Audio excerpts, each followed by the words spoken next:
Hey guys, I just want to show you my process I use for waxing and cleaning my chains. It's pretty straightforward and I definitely recommend this to everybody out there. I will never switch back to using regular chain lubes. It is horrible in comparison. This makes things a lot cleaner and it makes your drivetrain last a lot longer. So it's definitely worth doing. Okay, so what you're going to need is you're going to need like a rice cooker. That's what I got here. I got this for $10 from Walmart and it's been working great. The problem with it though, this one I have, is it can get a little too hot, so you got to make sure you don't keep it on cook for too long. You want to try to make sure you don't get the temperature above 100 degrees Celsius, or else it can start getting degrading the wax a little bit, and if you get too hot it can actually start a fire. I'm not sure how hot it needs to get for that, but it's better to try to not go over 100 degrees. Okay, and what I have here in that jar is gasoline, and that is by far the best way to clean a new chain. New chains have a thick grease on them that is almost impossible to get off with regular degreasers. I've tried, it just doesn't work good. You want to make things easy, go spend a buck on gas, put it in a jar, and it only takes about 5 to 10 minutes in there and it completely degreases it. But what you need to do after you take it out of there is you need to make sure you dry it off and clean the residue off the chain, because the gasoline does leave a little residue behind. Next thing is you need a container for when you clean your wax chain after it's been used. And I just have a little container like this, and you're just gonna need some dish soap with it, and boil some water in a kettle. I'm sure you all have that. I got a little temperature sensor here to make sure the temperature is right when I take the chains out. You want it to be around 90 degrees Celsius when you take the chains out. I got a nice stiff bristle brush for cleaning my drivetrain to make sure that there's no debris left behind when I put the wax chain back on. And I made two little hooks here to hold the chains into the wax and easily pull them out when it's done. It's a nice addition to have. So I recommend you use a food grade paraffin wax. It's usually around $10 for a pound of it. I will leave a link in the description of what I use. A lot of people also use PTFE powder. It's not needed at all. The main thing is using the wax, but adding some PTFE powder can help make it a little bit more slick. So if you want to do that, I'll also leave a link in the description of what size you need and how much. So now we need to remove the chain off the bike and get it ready for cleaning. Let me just show you my chain condition right now. I guess on video it probably looks pretty clean, but it's actually pretty gritty and dirty right now. I've been using this chain for about 100 kilometers or so in pretty bad weather. Okay, so we want to remove the chain real quick.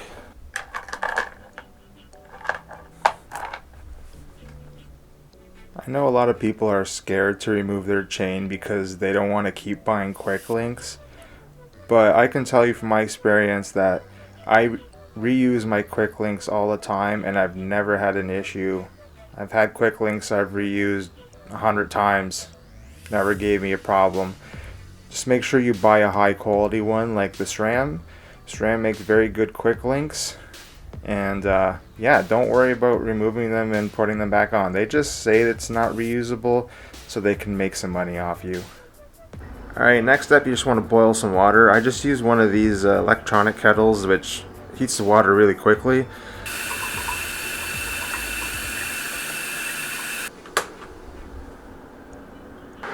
I like to use pretty thick dishwashing gloves. They keep your hands from getting burned in this process. Now you want to put some dish soap onto the chain. Already got some on there. There you go, water is boiled. So now you got this with your soap in it. You just want to put some boiling water in there.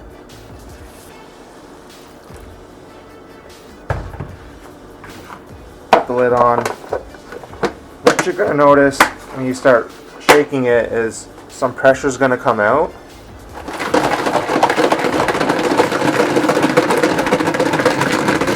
That's why we got these gloves on, so you don't burn yourself with the boiling water. Just give it some shakes.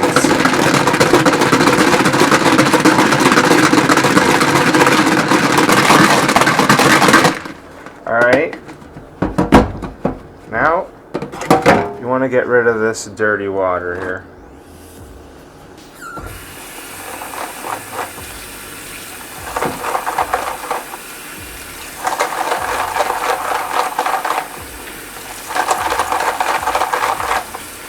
So I got the quick links in there as well.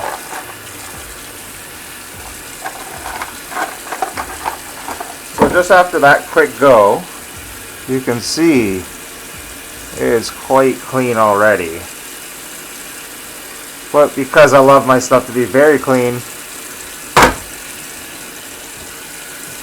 I'm going to put some more soap on it. And we're going to put some more boiling water on it. Okay. Give it another shake. Now, if yours doesn't have the pressure coming out, you got to be careful because you don't want it exploding and shooting boiling water in your face. So you got to make sure that your container that you're using has some little holes in it or has the ability for the pressure to escape. So once one of my chains runs out of wax, I just put it aside and use my other chain. And once that one's done, I do this process for both chains at the same time, so I'm not doing this too often. Alright, the water's looking pretty clean now. There's not much dirt in there at all.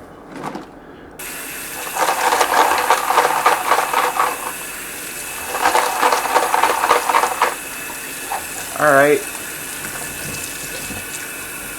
I'm going to do one more, the final one. You can basically get away doing it once or twice, but like I said, I like to make sure mine's very clean. That way the wax lasts a lot longer.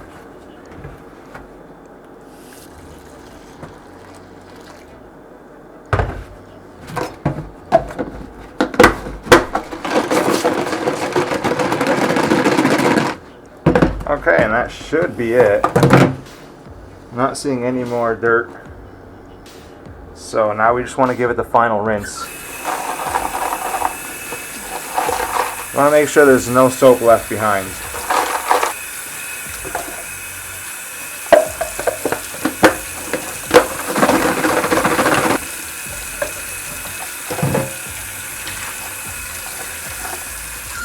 There you have it. You have a perfectly clean, shiny chain ready for a wax bath.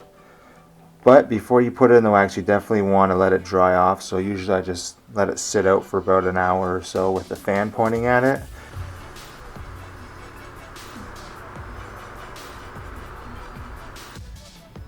Alright, now we plugged in our rice cooker. We're just going to let it heat up. It usually takes about 5 to 10 minutes. The chains are perfectly dry now, so we can go ahead and prepare them. Now that the chain is all dry, you want to get it on your hook so it looks something like that. And you want to put your quick links on first so they don't fall off in there. And you want it to look something like this so it goes in and out a lot easier for you. Makes a lot less mess.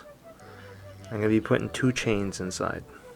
Okay, the wax is all melted now, so it's time to put the chains in. So just go ahead and dunk that in like so.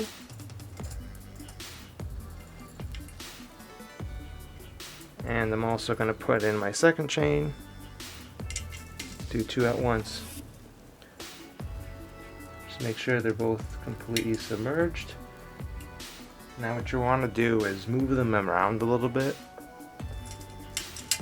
You're doing this to make sure the wax finds its way into all the links.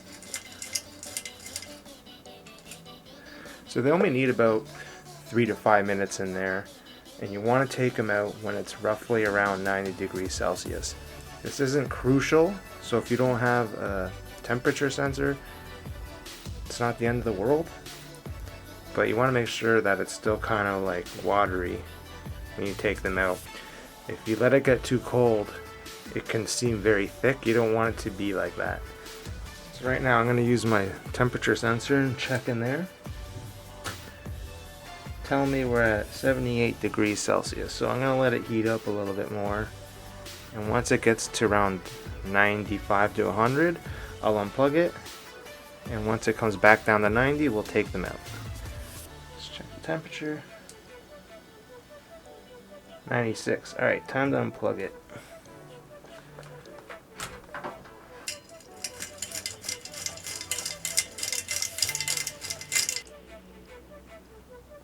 Still at 99.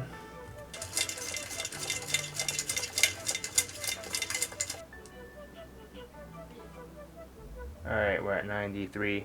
I think I'm going to take them out there. You want it to be around 90. It's not the end of the world, but that's optimal. So now that the wax is at the temperature it needs to be, I'm going to give it one last agitation and just pull them out and hang them up to... I'm just going to take one out at a time. Makes it easier to dry off the sides.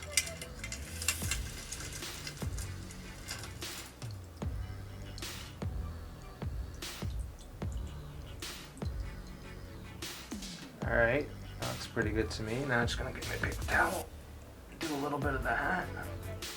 Just be careful, it's pretty hot. And this side right here.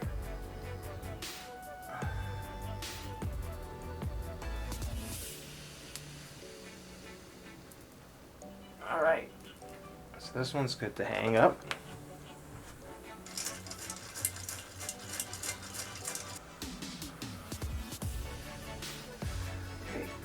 Wipe the sides off. Alright, put this one up to hang now too. So I'm just going to let it hang up for around 10 minutes to cure, and after that we can go ahead and put it back on the bike. It's that easy. Alright, now we want to make sure that this is all clean here. There's always some grit left on there. So what I like to do is use a brush like this. I get these for like $3. It's a really nice brush. It's got some stiff bristles on it. And you basically just want to clean the area where the chain goes.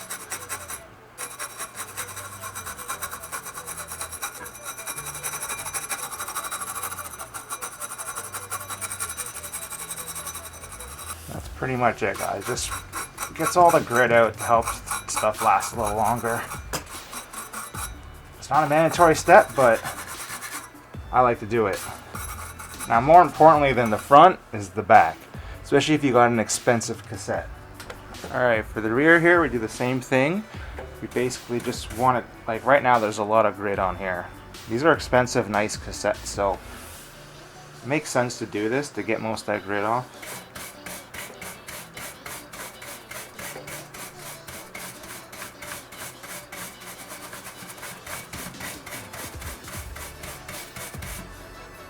And then just give it a little rotate and do it here too.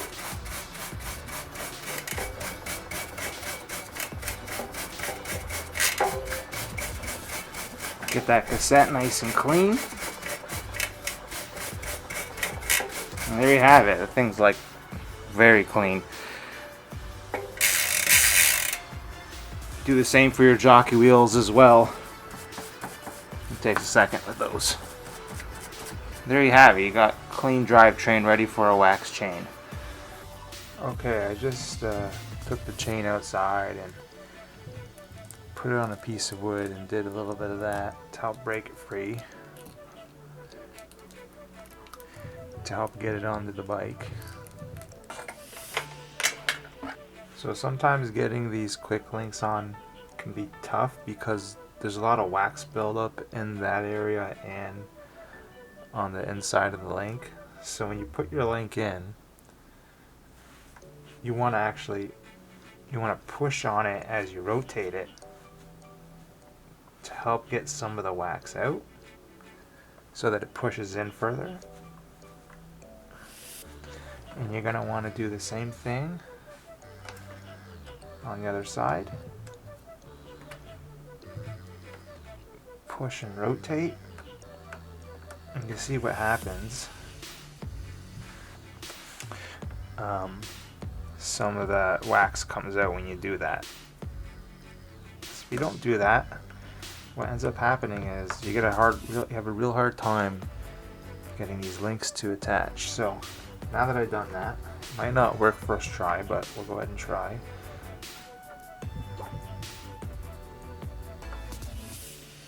And then we will give it a pull. Feels like it's gonna work.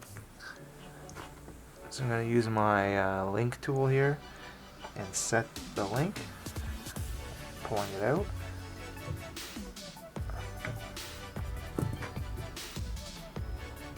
And there you go. It's nice and set. You want to rotate it, make sure it's free. It's good. So you have it, guys. That's the method I use for cleaning and waxing my chains. I've been doing this for about 4 years now, and yeah, I'll never go back to using regular chain loops. This method is just, it's a game changer, guys. You have to do it. It's the way I see it anyways. I'm sure there's some lazy people out there that don't want to put that little bit of effort in to get it this way, but I can tell you that all said and done, there's less effort when you're waxing your chains compared to using chain loop. And there's more efficiency, and your stuff lasts longer, so it's just a win all the way around. Anyways, I hope this helps some of you guys out. If you have any questions at all, leave them down in the comments below. I'll get back to you. Have yourself an awesome day. Peace.